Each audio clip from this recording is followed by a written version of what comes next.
Hello, everybody. Good morning. It is 10:30. I know we're coming to you a little bit earlier than expected, but this week we just had a few little things that got in the way, a few things we have to get done later in the day, so we thought we would come to you earlier rather than later. Just a quick announcement before we get started, and a thank you from you all. First off, I just started streaming on Tyler Bard 5195 or T Bard 5195 last week on Monday. That was my very first stream, and we have already made affiliate. On Twitch, that means I have at least 50 followers and a more consistent audience. So thank you so much. We can now start moving upwards and onwards, including the addition of my own little emote. So we have this little guy that you guys can all utilize if you follow us over on Twitch in the chat, made by Rachel111198. She is one of my mods over on the Twitch channel. Thank you so much. If you're not watching us on Twitch, you can also watch us on our Facebook page, which you'll see scrolling across the bottom, and also on Bard and Cross Entertainment on YouTube. So without further ado, let's get to the show. We'll see you on the other side.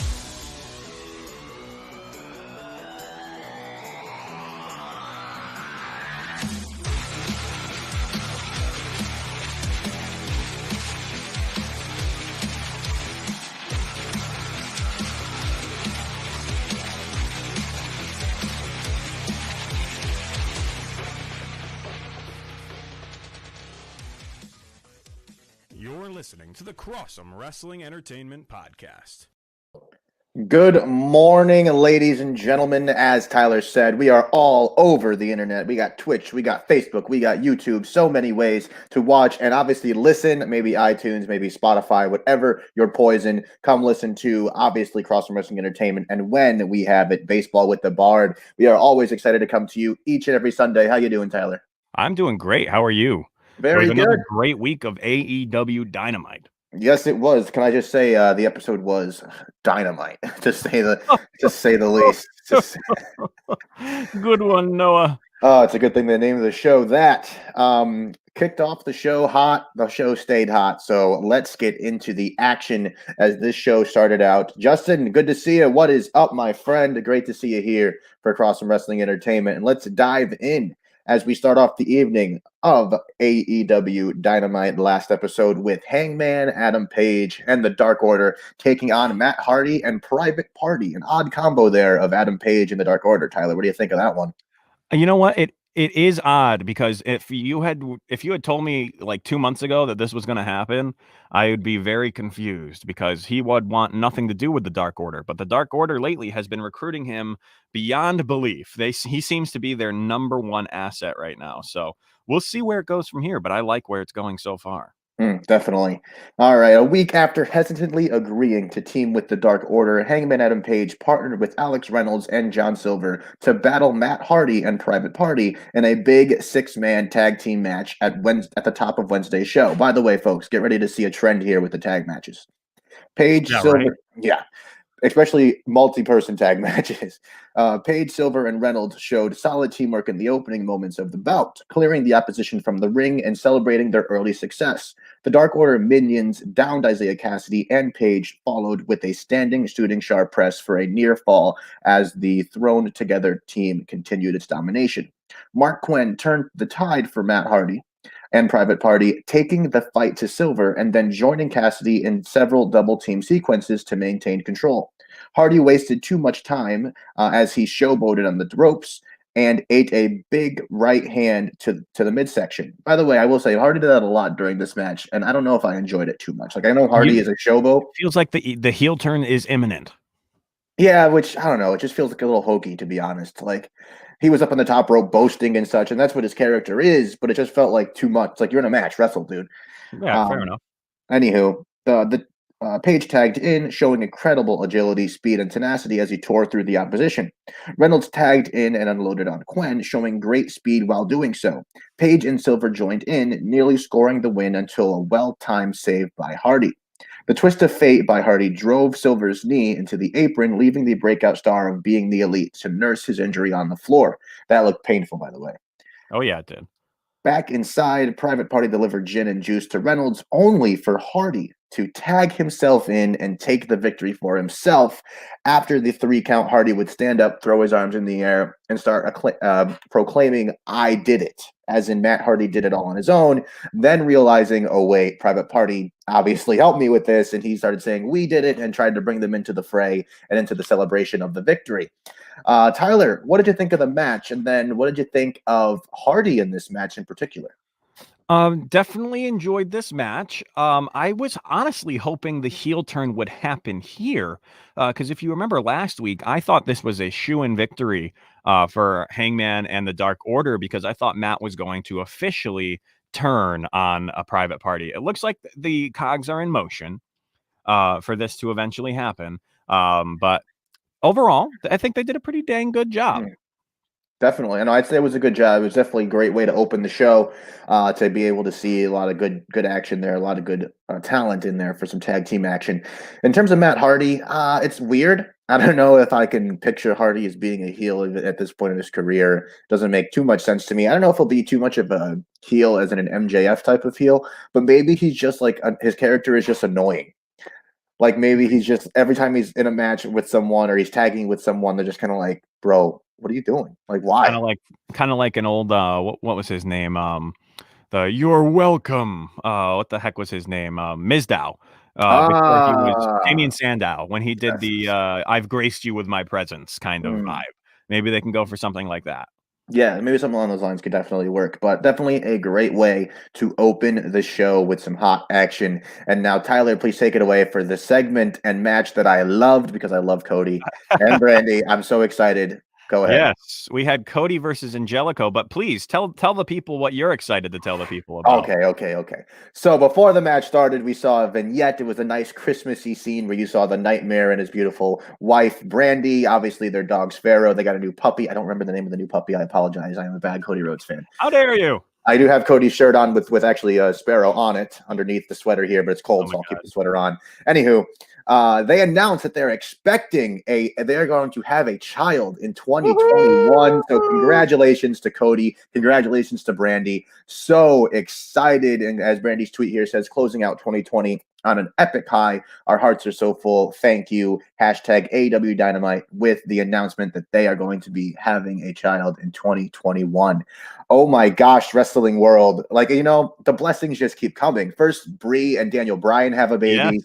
Now, Cody and listen, the future of wrestling is Moxley in and Renee. Renee, Moxley and Renee, the future of wrestling is in great hands, folks. So there's Rollins nothing. and And and Becky, oh Becky, my God, with Roxy, oh my gosh.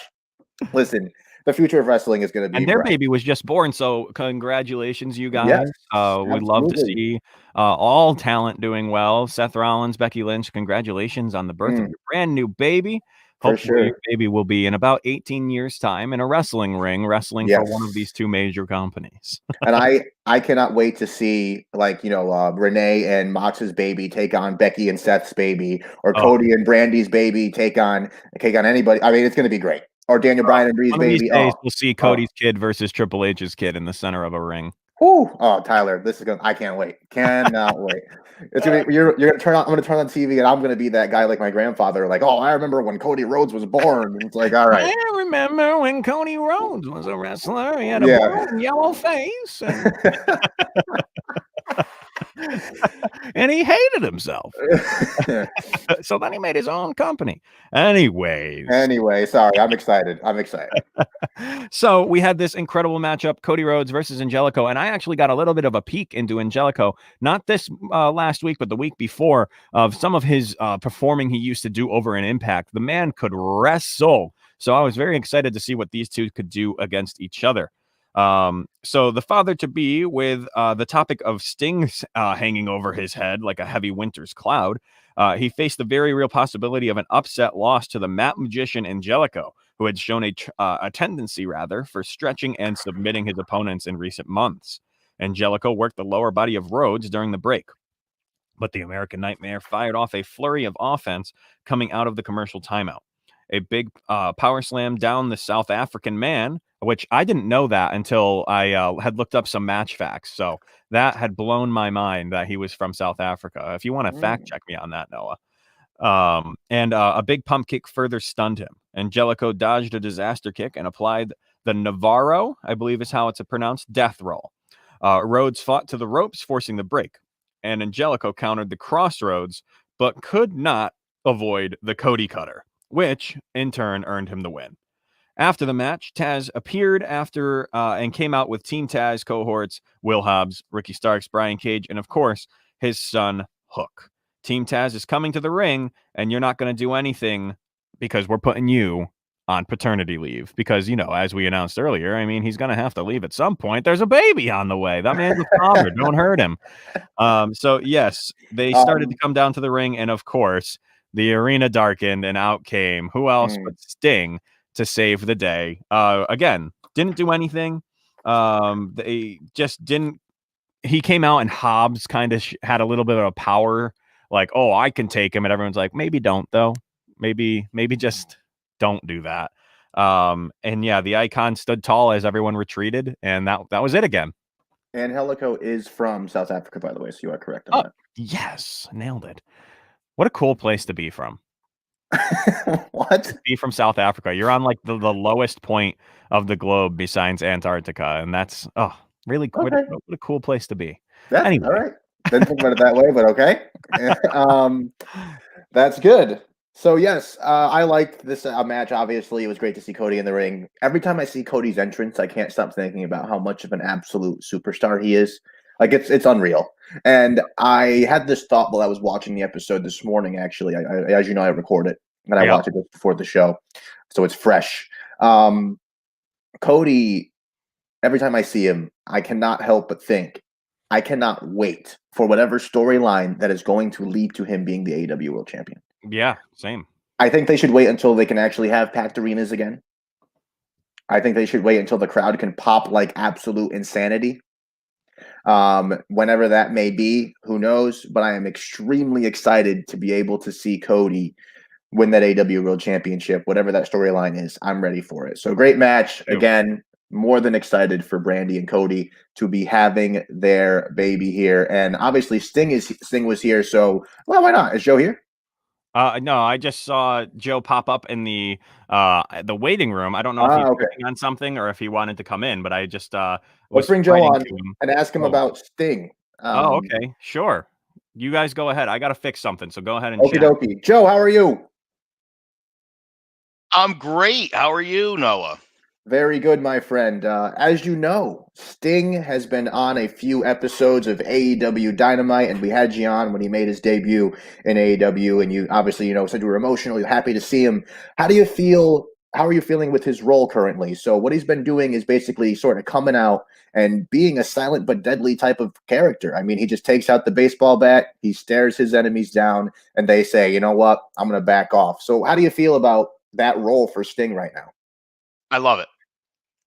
It's exactly what I was hoping it would be. I don't want to see anything dumb. I mean, he's obviously since past his heyday, but to see that influence, because again, I feel like they've been playing up some of the other guys' previous storylines a little bit, and it only would make sense that you would have Sting there, and that's what he does, and he does it better than anybody.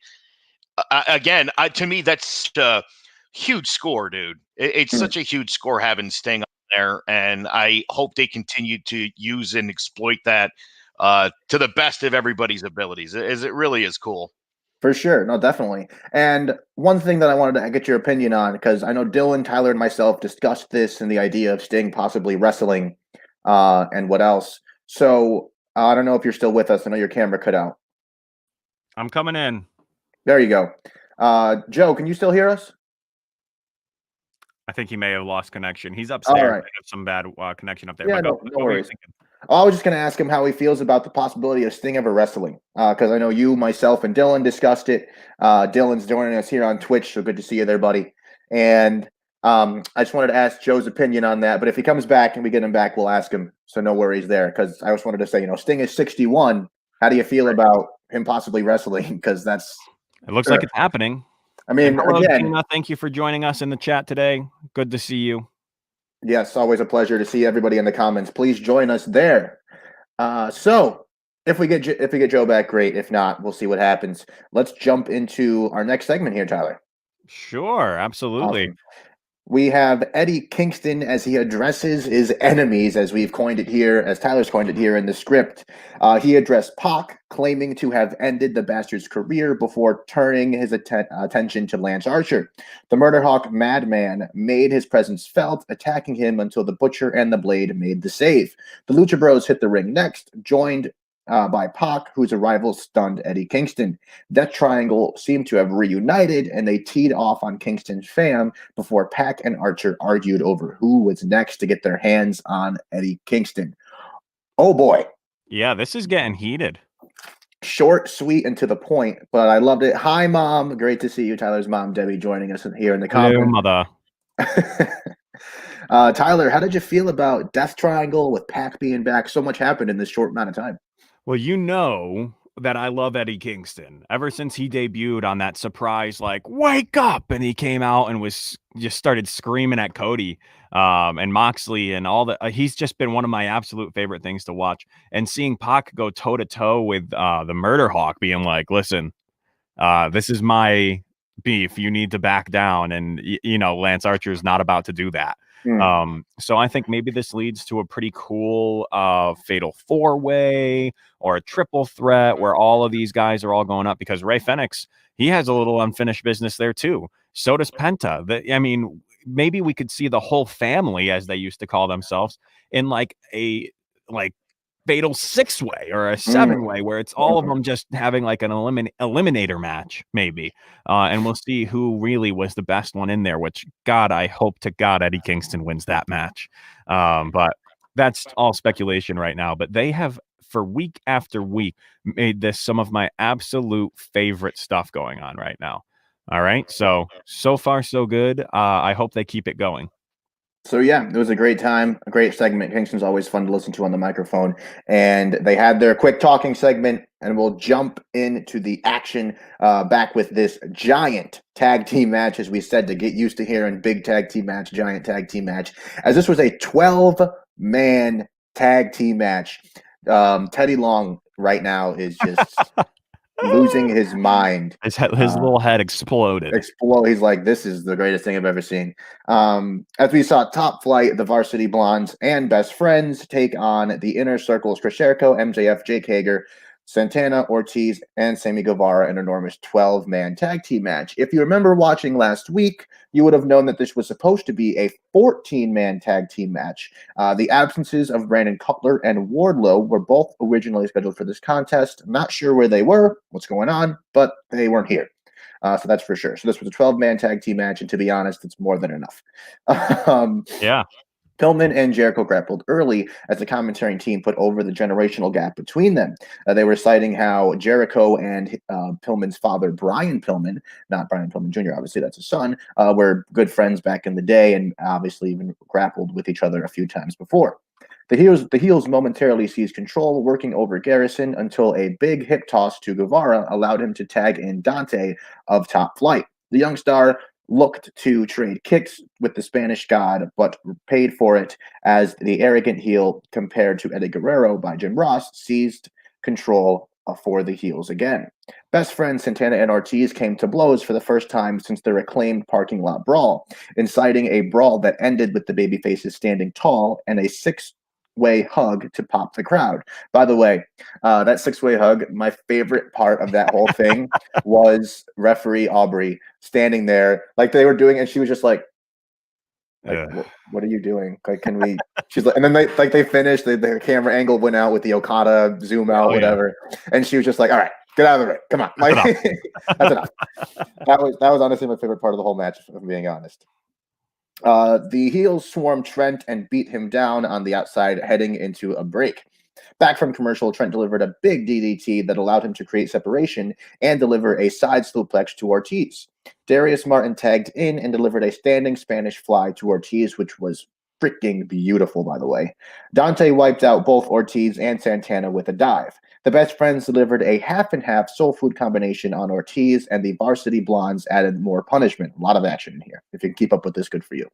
A bat to the back of Garrison from Chris Jericho led to Hanger paying homage to Wardlow with the F10, and a cheap pinfall by MJF led to the win for the Inner circle. After the match, Top Flight sent Jericho and MJF scurrying to the floor before standing tall in the center of the ring.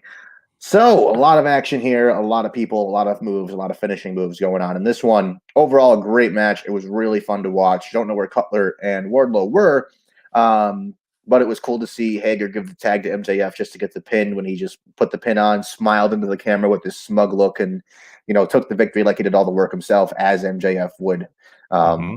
So great to see, very heelish of him, and obviously it was a fun match. You'd love to see it. I do have one complaint about this match. Yeah, Jake Hager looked terrible. Yeah. He looked so he bad. looks like he is not in his in-ring shape that he usually is. I don't know what it is. I don't know if he's just getting older or what it is, but like Jericho has showed us that's not an excuse. So DDP yoga, dude. Yeah, I don't DDP know, yoga. man.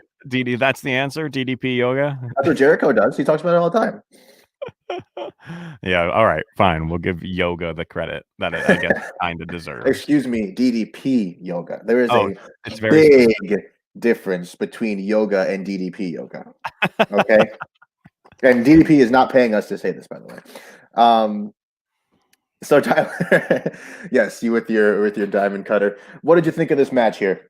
I did like this match. It was constantly rolling and it kept a good pace and something was always happening. The big hug, I loved that. That was awesome. Again, not exactly what I expected to happen though, which is a good thing. I like being a little surprised. I thought for sure at least one of the best friends would end up picking up this pinfall victory. So they have a loss on their record, and that's not something they're probably used to having. So here's hoping that that's not a trend for them. I would like to see the best friends hold those titles eventually, hopefully within the next year. But it was a good finish for the storyline of the Inner Circle. I just wish it wouldn't have come with MJF having to be such a loser. I was like, oh god, that's a gross look. And then the big move, it looked like Top Flight had the biggest moment there at the end where they chased Jericho and MJF out of the ring. So that's good for them. It looks like they definitely are in the focus of Tony Khan right now and pushing them forward. And which I believe it did. Yeah, it set up a match for next week, I believe. Yes. So yes. We'll be having this next week on the Holiday Bash. Jericho and MJF with. Can I say, Top Flight. I'm a big fan of Top Flight. Yeah, they're. You know what? We beat on them a little bit their first time, and they have absolutely come through and proven us wrong. They listened to our show and were like, "Hold my beer." Like, all right, watch this. Noah and Tyler. I am going. That is not going to stop me from discussing another tag team after we talk about something really quick. But speaking of lots of teams and lots of action, Clovercrest Media has a lot going on, and please pay attention to these quick ads about all the happenings in Clovercrest Media Group presents a CMG podcast, Keys to the City. Keys to the city, baby. When you see us, so you know. Crossed up by Kobe, roll floated to Shaq, and then Shaq goes like this, and the rest is history. Pay attention. Don't tell me what to do, devil woman. But speaking of those Lakers, hold on, stun. But I didn't make my. I said Denver's gonna win. Yeah, you did. You said that. There's no other show like that. Clovercrest is doing great things right now. Streaming everywhere. I would just like to point out that a few weeks ago, Jace said that Mac Jones was garbage. Hurry up here for Alabama. Play action. Mac Jones wants it all. Long ball, man there. Got him. Mechie, touchdown. I'm not sold on Mac Jones. In the red zone, Alabama with 3 minutes and change remaining in the half. Jones fires to the corner. Devontae Smith. Touchdown, Alabama.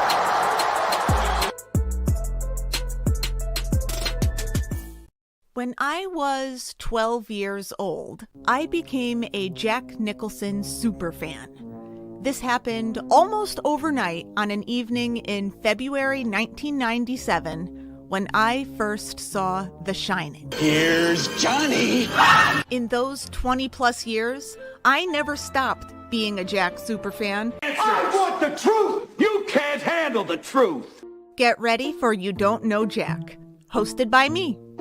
Subscribe today on your favorite podcast platform.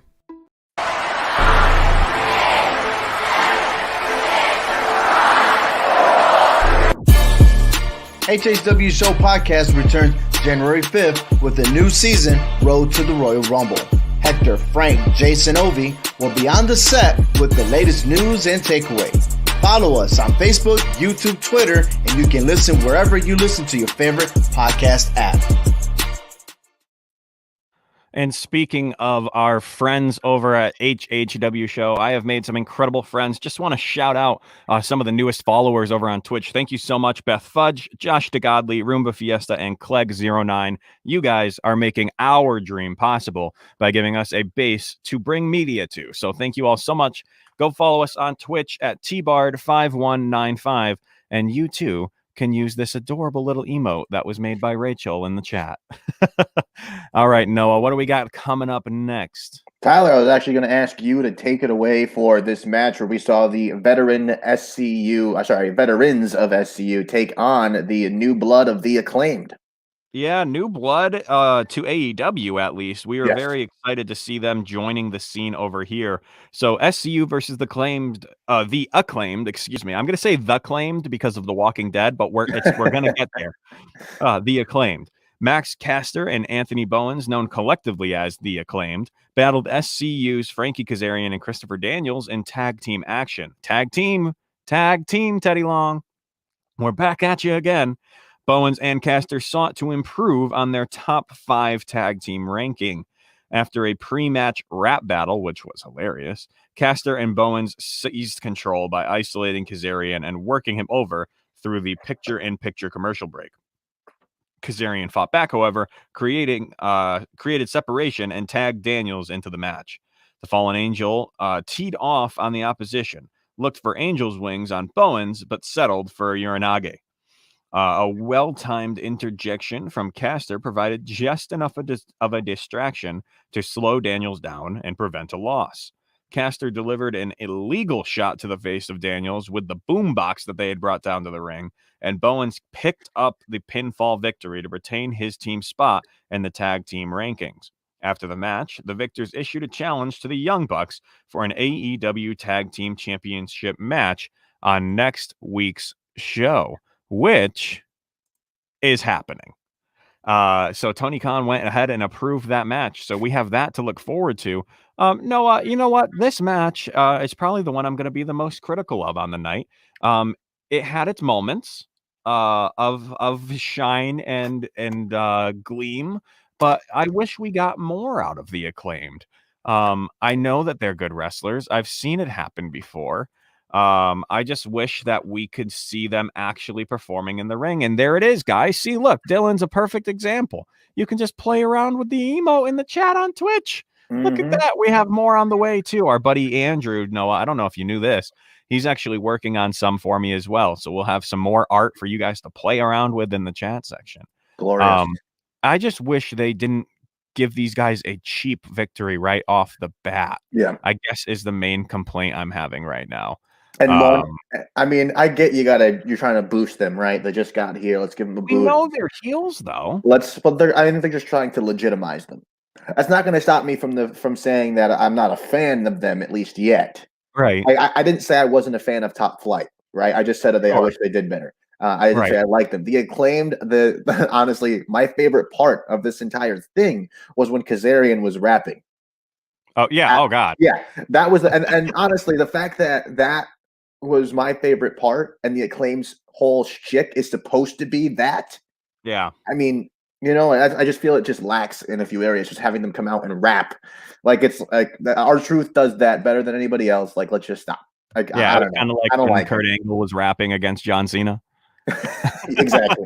Yeah, and then you look at it. That everyone liked Kurt's part better. Exactly. Yeah, sometimes it's just going to happen. And that was the big thing. For sure. It was an okay match.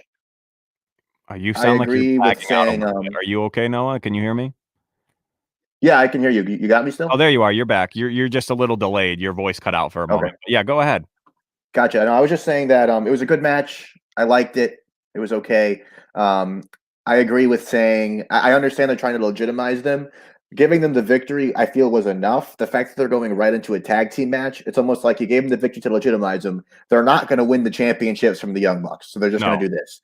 So Right. it's kind of like, what are you doing? Like, what's the point?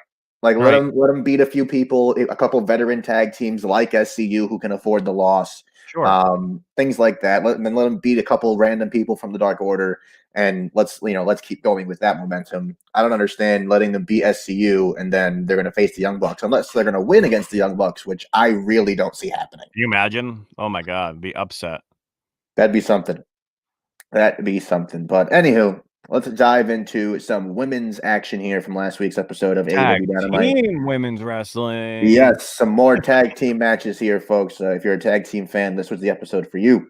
Big Swole and Serena Deeb took on Diamante and Ivelisse. Big Swole and the NWA Women's Champion Serena Deeb had Diamante and Ivelisse reeling early on in their tag team match Wednesday night. A well-timed bit of interference from Ivelisse, though, allowed the heels to slow Swole's momentum. Try saying that 5 times fast. And double-team her in the corner to wrest the advantage away from their opponents. Deeb tagged in after the break and wasted a little time trapping Ivelisse in a figure 4.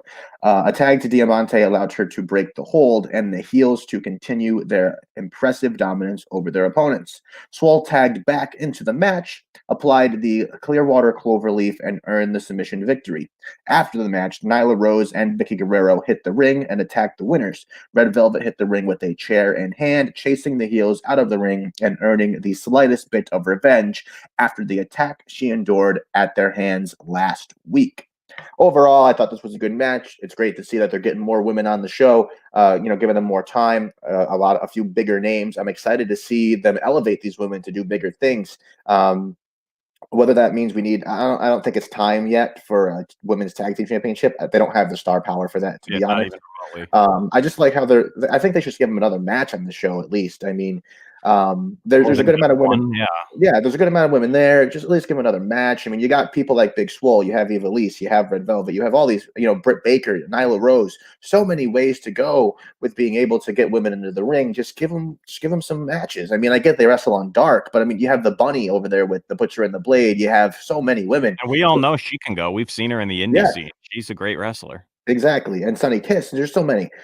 Just get them in the ring. Let's just do it, please, for the love of everything. I think the last time Sunny Kiss did intergender though was in the independent scene, because Sunny is technically a men's wrestler. Yes, yes. Sunny does do intergender wrestler, but Sunny is in fact in the men's division. This is true.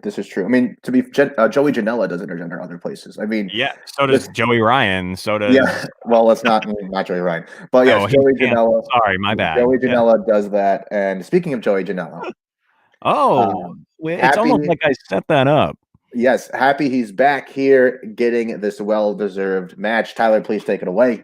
The no disqualification world title eliminator match. Joey Janela versus Kenny Omega.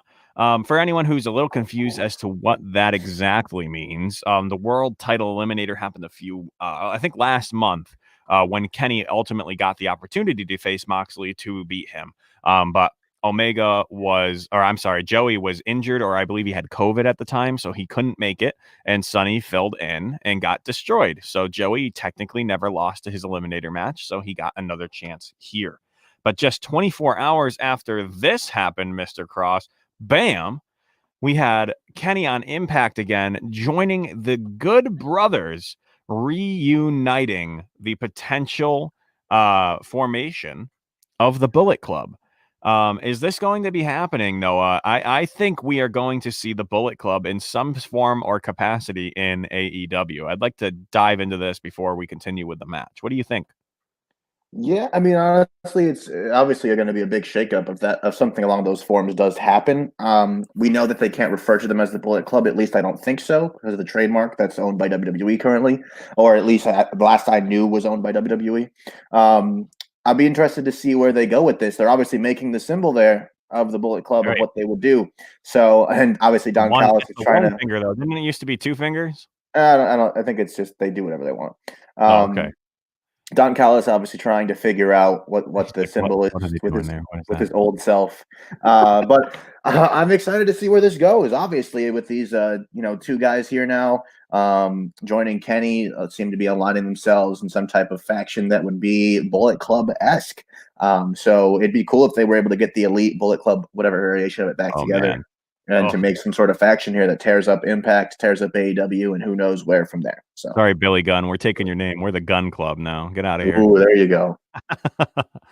So just 24 hours after it was announced that he will team with Doc Gallows and Carl Anderson to battle Rich Swann and the Motor City Machine Guns at Impact Wrestling's Hard to Kill on January 16th, AEW World Champion Kenny Omega battled a familiar foe in the Bad Boy Joey Janela. It was in the no disqualification world title eliminator match. That's a lot of words, Noah. I'm going to flub that as many times as it's in this script. So Janela would quickly rock Omega with a trash can shot to the face before the bell, only to fall prey to a jumping leg drop onto a steel chair while Don Callis provided live commentary over the house microphone. A tope con hilo continued the champion's early dominance. Omega brutalized Janela, delivering a vicious double stomp that drove the trash can into Janela's face. He set up the one-winged angel, but Janela reversed it into a reverse Rana. At ringside, Sonny Kiss retrieved the table in time for Janela to lay into his opponent with a series of right hands. With Omega draped on a table, the Bad Boy delivered a top rope leg drop from the turnbuckle to the floor. At that moment, Noah, I thought, oh boy, could something happen here where Janela looks like he's about to win the match and then maybe we'll get an interference from someone. I at no point thought Kenny was going to lose the title, but I thought we were going to have some sort of like someone comes out and breaks up this pinfall rather than Joey losing it or winning the belt. But I was getting a little nervous for Omega there that something might happen. Yeah, but unfortunately it didn't keep going that way for Joey Janela. A moonsault press off the top missed, and Omega delivered the V-trigger, followed by a second V-trigger. The one-winged angel ended Janela's night as the champion earned yet another victory. Omega would then taunt Sonny Kiss at ringside before Callis cut another promo, claiming that there are no more questions to be answered by the champ. As they began to leave the ring, Pac and the Death Triangle appeared, and the Bastard questioned how Omega can be the rightful champion when Ray Fenix competed in the World Title Eliminator Tournament. I made it through at that time. Noah, are you proud of me? And never lost either. Pac revealed that Tony Khan that Omega will defend against Ray Phoenix on December 30th for the first night of the New Year's Smash Night 1 with special guest commentator Chris Jericho. So that's just one match we have to look forward to on that day, Mr. Cross. And I don't know about you, but I'm pretty excited about that one. Oh, yes. I'm pumped for that night as well. It's going to be good. This match seemed like Joey Janela. Why did you even show up? Yeah. Kenny Omega kicked the holy hell out of Joey Janela. It's clear that they're just setting up Kenny to be a dominant champion, no matter who he faces. I hope to God Phoenix is able to put up something against him, because if they actually wrestle, then that match is going to be stupidly good. So we'll see where that goes. Even if it means outside of AEW. So they fought many a time. I think was it Supercard where Kenny defeated him for one of whatever title Ray was holding at the time. I think Kenny still technically holds that title. So maybe we can get that title introduced into AEW. Yeah, maybe. We'll see. I mean, Kenny is the belt collector, so as many as he can get, then let's do it. But yeah, I thought it was a good match. I'm excited to see where things go with Kenny, obviously, because it seems he's just going to tear through anybody he faces. I didn't really enjoy the Don Callis doing the play-by-play over the entire speaker. I thought it was just dumb, especially when he handed Kenny the mic, and I'm like, dude, what? Here, call it yourself. Yeah, I'm like, no. Like, if Kenny were to say, like, all right, V-trigger, and then do the move, like, that might have been different. But he didn't even say, like, he was just like, he didn't even say anything. I'm going to kick his ass. Yeah, it's like, all right, great, you're already doing that. But like I said, if he were to say moves and then do them like a whole, like, I'm so good, I could tell you what I'm going to do, and it's not going to matter. Like Zach Greinke calling his own pitches, like Zach Greinke just being like, oh, curveball, and then he still gets the out. Yeah. And he still gets the out because he's just that good. Like something similar to that with Kenny would have been funny. But what they did was just kind of stupid. Yeah, definitely. So yeah, if you're watching this, Tony Khan, whatever, obviously love you, but that'd be funny as hell if Don Callis handed Kenny a mic like for 2 minutes every one of his matches, and Kenny just called his moves and then did them. Like even it was like one winged angel, and then just ended the match like, oh, like like how heely can that be? It just feel like, screw you guys. This is what I'm gonna do. I don't care if you like it or not. Like whatever. I love it. Yeah. Anywho, that was that match. Great episode of AEW Dynamite. So, Tyler, as we always do, out of 5, what'd you think? I will say this, for me, this episode was much better than last week simply because it didn't feel so exhausting because of the amount of content. Like, it was a perfect amount of content this episode. So, what'd you think? My go-to for a great episode is a 4. So it wasn't the best episode I've seen in a while, so I'll give it like a 3.8. Okay. Because it was still good. It kept my attention the whole time, but just not one of my favorites. I'll go solid 4, just like I said, simply because of the reasoning I said prior, and just it being a lot better in terms of the placement of matches and the content than the week before. So happy with that. Yeah. Obviously, we have a lot to look forward to for the next episode on 12/23, the Holiday Bash. There's the new NBA season beginning that night, so who knows what time Dynamite might be on, as you can see there on the graphic on your screen for our audio listeners. December 23rd, as we said, is the NBA season starting. Celtics Bucks are going to be on TNT. So they're being awfully optimistic too. They're like, oh, we'll start at 10 o'clock and go to midnight. I'm like, you don't realize how long that Celtics versus Bucks game is going to go. That is going to be a very good game. And I would assume that it's not going to, they're probably going to have to air Thursday night. And if that happens, we're going to just treat this the same way. We'll come back to you on Sunday. Yeah, absolutely. So who knows when it's going to be on? I wish we could tell you, but just keep an eye on it. Follow AEW and follow us on Instagram as well, and we'll be able to announce that once AEW says it. So it honestly won't be until it's on, probably. Right. We'll have to wait till after the Celtics game. So we'll be like, oh, AEW is on. I know it's 1 a.m., but go there. Anywho. Back to the action for next week. We have Pac versus The Butcher. That's going to be a fun contest there, as we talked about their beef earlier. So we'll get to see those two go at it. We'll see Jurassic Express take on Colt Cabana and the Dark Order. Happy to see Jurassic Express back in action here. They haven't been in the ring in a little while, so I'm excited to see them. I know. And it's all 3 of them. Yes, all 3 of them together, finally. I know we've seen a few of them on Dark in recent, but I'm happy to see them back on Dynamite. We will take a quick moment here too, Noah. We have reached out. Marco Stunt, we would love to have you on the Crossum Wrestling Entertainment podcast. So Marco Stunt, if you somehow see this, everyone in chat who is a AEW fan, tweet this episode at Marco Stunt. Marco Stunt, we want you on one of these next episodes. Please, we want to talk to you. You're really cool. You're one of our favorites. Yes, I love Marco Stunt. Anyhow, Jurassic Express will take on Colt Cabana and Dark Order, and we will see Dustin Rhodes face off against Evil Uno. Another I don't want to say odd bout, but another match made with Dustin. I love it. I all of a sudden I hated it. Now I love it because they set up the whole storyline of like, you'll come crawling back. And Dustin's got this little bit of a mean streak in him right now. And who knows? Maybe it's him. Maybe it's Hangman. Who's going to be the next one to join the Dark Order? I don't know. Maybe we'll find out on the Holiday Bash. Yeah. All right. We'll see. I was just going to say it's another pairing of Dustin versus someone in the Dark Order that feels a little random, but we'll see. I love it. Okay, fair. MJF and Chris Jericho will take on Top Flight. As I said before, I'm excited by the Top Flight's performance that they did this last episode. So I'm really excited to see what they're going to do against these two in just a 4-way match. And they'll be able to get a lot more in, be able to see a lot more of what they're capable of.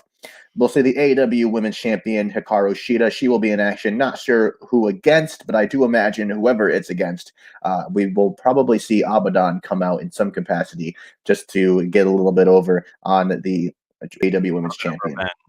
Yes, we'll see what she has in store. And then the main event of that evening, which at least I think will be the main event, we'll see the Young Bucks defend their AEW Tag Team Championships against the Acclaimed.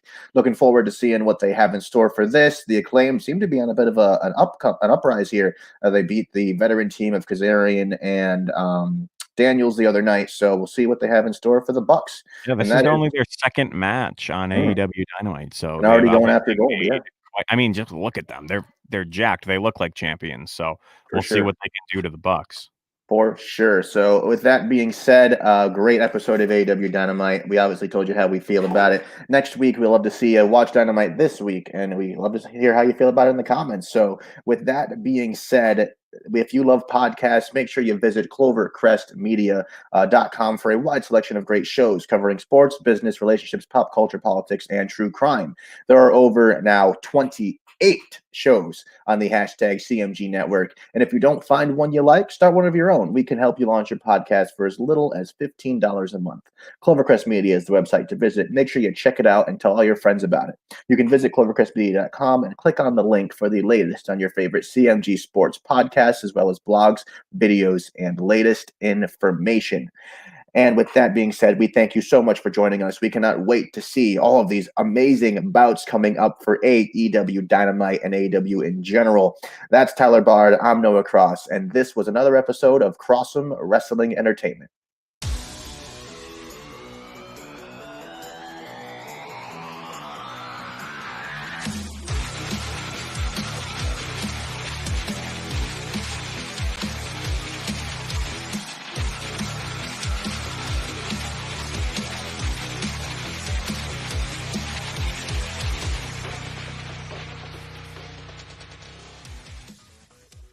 You're listening to the Cross'em Wrestling Entertainment Podcast.